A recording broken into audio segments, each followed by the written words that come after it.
প্রত্যেককে সাদর নমস্কার।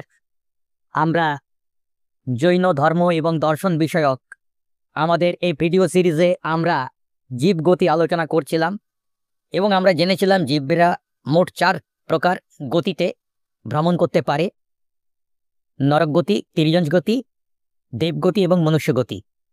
তো আমরা এই তৃতীয় যে গতি দেবগতি, সেই দেবগতি নিয়ে আমরা চর্চা শুরু করেছিলাম। তাতে আমাদের ইতিমধ্যেই হয়ে গেছে ভবনপতি দেব। তারপরে আমরা ব্যন্তর দেব শুরু করেছিলাম। এই ব্যন্তর দেবেদের মধ্যে আবার দুরকম ভাগ আছে, এক হচ্ছে ব্যন্তর এবং আর এক বান ব্যন্তর। তো ব্যন্তর দেবেদের মধ্যে যে ব্যন্তর উপশ্রেণী, গতকালের ভিডিওতে সেটা আমরা চর্চা করেছি, তাদের সম্বন্ধে আমরা জেনেছি। আজকে আমরা জানব বান ব্যন্তর উপশ্রেণীতে যেসব দেবতারা থাকেন তাদের কথা। এখন জৈন দর্শনে জীবের অগণিত রূপ, অবস্থান ও গতির কথা বিশদভাবে ব্যাখ্যা করা হয়েছে। দেহধারী আত্মার অন্তহীন যাত্রা পথে এক বিশেষ স্তরের দেবতারা আছেন যারা স্বর্গীয় হলেও চিরস্থায়ী নন। অবশ্য জৈন ধর্ম এবং দর্শন অনুযায়ী একমাত্র সিদ্ধ ভগবান ছাড়া আর কেউই চিরস্থায়ী নন, প্রত্যেকেরই জন্ম এবং মৃত্যু আছে। কিন্তু এখানে যাদের কথা বলা হচ্ছে তারা হলেন বান ব্যন্তর দেবতা। ত্রিলোকের অন্তর্বর্তী স্তরে অর্থাৎ মধ্যলোকেই এরা অবস্থান করেন এবং আমরা তাদেরকে দেখতে পাই যে এরা একদিকে যেমন অপূর্ব শক্তির অধিকারী, অন্যদিকে তেমনি অস্থায়ী সুখ ভোগেরও ভোগী। কিন্তু মধ্যলোকে বাসস্থান করলেও এরা স্বর্গ, মর্ত ও পাতাল এই 3টি জগতেই বিচরণশীল এক অদ্ভুত প্রাণশক্তির প্রতিনিধি। আমরা এই যে ব্যন্তর কথাটা পেয়েছি, ব্যন্তর কথাটা হচ্ছে বিভিন্ন ভেদ বা ব্যবধান, বিভিন্ন স্তর। এই দেবতারা পৃথিবীর নানান স্তর বা উপস্তরে জন্মগ্রহণ করেন, তাই তাদের বলা হয় ব্যন্তর দেব। তো ব্যন্তর দেবেদের মধ্যেই আমরা বান ব্যন্তরদেরকে পাচ্ছি। এই দেবতাদের জন্ম হয় বিশেষ কারণে। যারা এই মনুষ্য গতি লাভ করার পর কোনো কারণে আত্মহত্যা করেন, যদি কেউ গলায় দড়ি নেন, বিষ পান করেন, আগুনে পুড়ে মরেন, অথবা জলে ডুবে মারা যান, কিংবা খেতে না পেয়ে অনাহারে মৃত্যুবরণ করেন, অর্থাৎ আমরা বাংলায় যাকে বলি অপমৃত্যু। তো অপমৃত্যুর মাধ্যমে যদি কেউ প্রাণত্যাগ করেন, তাহলে তারা পূর্বজন্মের মিশ্র পুণ্যের ফলে, অর্থাৎ পাপ মিশ্রিত পুণ্য বা পুণ্য মিশ্রিত পাপ, তার ফলে বান ব্যন্তর দেবতা হিসেবে তারা জন্মলাভ করেন। পরের জন্মে তাদেরকে বান ব্যন্তর দেবতা হিসেবে জন্ম নিতে হয়। এরপর এরা থাকেন কোথায়? বান ব্যন্তর দেবতারা নিস্তব্ধতা এবং নিভৃত স্থান ভালোবাসেন। তারা বাস করেন পর্বতের উচ্চ শিখরে, গভীর গুহার অন্ধকারে, প্রাচীন বৃক্ষের কোটরে, জাদুকরী জলাশয়ে, মানে যেসব জলাশয়গুলো সম্বন্ধে মানুষের মধ্যে অদ্ভুত অদ্ভুত কিছু বিশ্বাস প্রচলিত আছে, কিংবা কোনো নির্জন স্থানের শূন্য গৃহে, যেগুলোকে জৈন পরিভাষায় বলা হয় ব্যন্তর গৃহ। তাদের বাসস্থান যেন এক গোপন জগতের দ্বার খুলে দেয়, যেখানে আমরা দেখতে পাই রহস্য এবং অলৌকিকতার সমন্বয়। তো তারা কোথায় থাকেন এটা আমরা জানলাম। এরপরে এই দেবতারা কি রকম, এদের স্বভাব এবং বৈশিষ্ট্য কেমন, সেটা নিয়ে আমরা চর্চা করব। এই দেবতারা হচ্ছেন অতি সতর্ক এবং সেই সঙ্গে তীব্র কৌতূহলী। এই সতর্কতা এবং কৌতূহল তাদের চরিত্রের প্রধান বৈশিষ্ট্য। তাদের যে এই অতি তীব্র কৌতূহল, অর্থাৎ এই অনির্বচনীয় আগ্রহ এবং অনুসন্ধিৎসা, এটার কারণেই তাদের পুণ্য ফল খুব দ্রুত হ্রাস পেয়ে যায়। তাদের আগ্রহ এবং অনুসন্ধিৎসার তীব্রতার কারণেই তাদের পুণ্যফল খুব তাড়াতাড়ি শেষ হয়ে যায়। একটি আগম গ্রন্থ ভগবতী সূত্র বলছেন, সর্বার্থ সিদ্ধি বিমানে দেবতারা যেখানে লক্ষ লক্ষ বছরে যত পুণ্য ভোগ করেন, মানে পুণ্য ফলের কারণে যে সুখ, সেই সুখ ভোগ করতে স্বর্গে সর্বার্থ সিদ্ধি বিমানে সেই সুখ ভোগ করতে দেবতাদের লক্ষ লক্ষ বছর লেগে যায়। তাহলে কতটা পুণ্যফল অর্জন করেছেন, সে ততটা পরিমাণ পুণ্যফল এই বানব্যান্তর দেবতারা মাত্র 100 বছরের মধ্যেই ভোগ করে শেষ করে ফেলে। তাই তাদের সুখ তো আছে, কিন্তু সেই সুখ ক্ষণভঙ্গুর এবং অত্যন্ত স্বল্প মেয়াদী। এরপর আমরা দেখব এদের আয়ু কতদিন।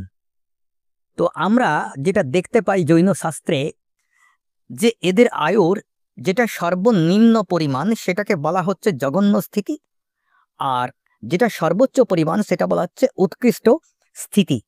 তো বানব্যান্তর দেবতাদের আয়ুর নিকৃষ্ট স্থিতি হচ্ছে 10,000 বছর, মানে এরা কমপক্ষে 10,000 বছর বাঁচেন। আর সর্বোচ্চ পরিমাণ যে এদের আয়ু সেটা হচ্ছে 1 পল্লপম।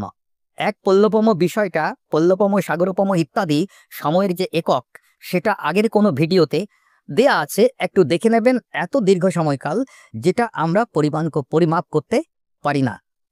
কাজেই যিনি উৎকৃষ্ট স্থিতি, মানে যিনি উৎকৃষ্ট আয়ু লাভ করেছেন বানব্যান্তর দেবতা হিসেবে, 1 পল্লবম সময়কাল তিনি বানব্যান্তর হিসেবে থাকবেন, তারপরে তার মৃত্যু হবে এবং তার পুনর্জন্ম হবে। ফলে তারা দীর্ঘায়ু আমাদের চোখে। 10,000 বছর আয়ু এটাও কম নয় মানুষের সাপেক্ষে। তো 10,000 বছর থেকে শুরু করে 1 পল্লবম, এই সময়টা দীর্ঘকাল, কিন্তু এত দীর্ঘকাল হলেও তাদেরও জীবনের শেষ আছে। ফলে তাদেরকে মৃত্যুবরণ করতে হয় এবং কর্মফল অনুযায়ী তাদেরকে আবার পুনর্জন্ম গ্রহণ করতে হয়। আমরা সবাই জানি জৈন দর্শন পুনর্জন্মবাদী দর্শন এবং আত্মবাদী দর্শন। তো এরপর আমরা আলোচনা করব এই বানব্যান্তর দেবতারা কত রকমের হতে পারেন। বানব্যান্তর দেবতাদের মধ্যে 8টি শ্রেণী আছে, 8 রকমের দেবতা আছেন। এই 8 রকমের নাম কি কি? আনপন্নী, পানপন্নী, ঋষিবাদী, ভূতিবাদী, কন্দিত, মহাকন্দিত, কুষ্মাণ্ড এবং পতঙ্গ দেব। তো এই যে 8 রকমের, এদের কিছু কিছু নিজস্ব বৈশিষ্ট্য আছে। যেমন আনপন্নীদের সম্বন্ধে বলা হয়েছে এরা বিচরণশীল এবং অলৌকিক শক্তির অধিকারী। পানপন্নী যারা, এরা অদৃশ্য গতিতে চলাফেরা করে এবং মায়াবী রূপ ধরতে এরা ভালোবাসে। সবসময় কোনো না কোনো কিছু একটা, মানে অন্য রকমের রূপ ধরা। আমরা তো জানি দেবতাদের বৈক্রিয়ক শরীর আছে, ফলে তারা ইচ্ছে মতো বিভিন্ন রূপ ধরতে পারে। তো এই পানপন্নী নামের যে বানব্যান্তর দেবতারা, এরা মায়াবী রূপ ধরার জন্য বিখ্যাত।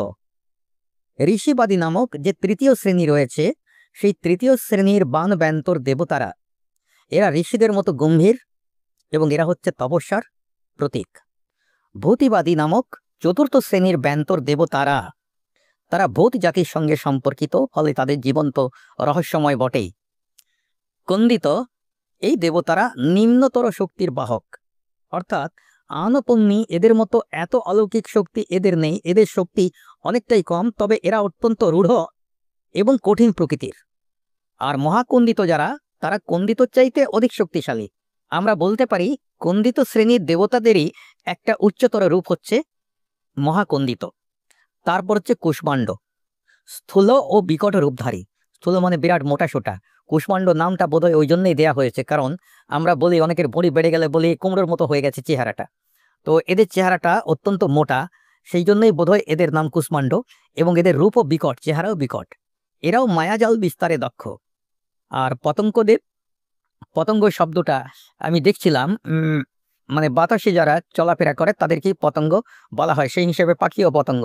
কিন্তু আমরা বাংলায় পতঙ্গ বলতে পোকামাকড় বুঝি।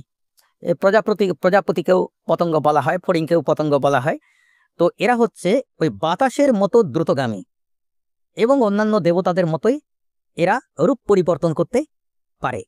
তো বানব্যান্তর দেবতাদের সম্বন্ধে আমরা মোটামুটি একটা প্রাথমিক আলোচনা করলাম এবং সেখান থেকে আমরা বুঝতে পারলাম যে বানব্যান্তর দেবতারা জৈন দর্শন অনুযায়ী যে মহাবিশ্ব চিন্তন, জৈন কসমোলজি বা ব্রহ্মাণ্ড বিজ্ঞান, তার এক অবিচ্ছেদ্য অঙ্গ।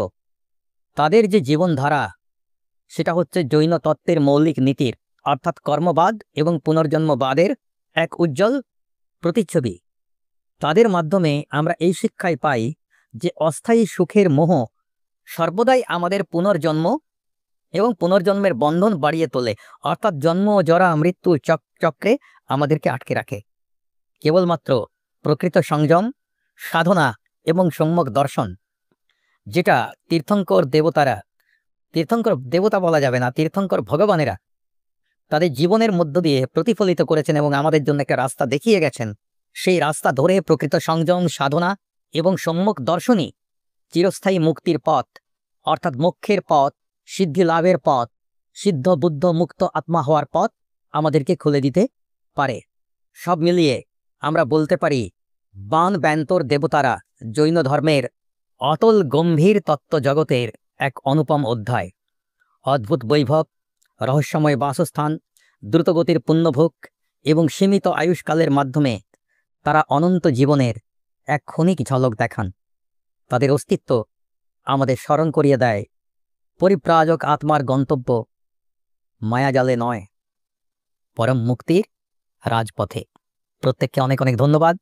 আমি অনেক কষ্ট করে বিভিন্ন স্লাইড দিয়ে ভিডিও করি, তাতেও কিন্তু আমার ভিউ বাড়ে না, কমেন্ট আসে না, সাবস্ক্রিপশন হয় না, লাইক হয় না, আমার দুঃখও নেই। কিন্তু আমি সেই কারণে আমার পরিশ্রমটা কম করার জন্যে এবার থেকে এই ভিডিওগুলো এভাবেই ওয়ার্ড ফাইলে তৈরি করে আমি প্রেজেন্ট করব আপনাদের সামনে। আশা করি যারা তত্ত্ব এবং দর্শন ভালোবাসেন তাদের আমার ভিডিও ভালো লাগবে। প্রত্যেককে জয় জিনেন্দ্র এবং শুভরাত্রি।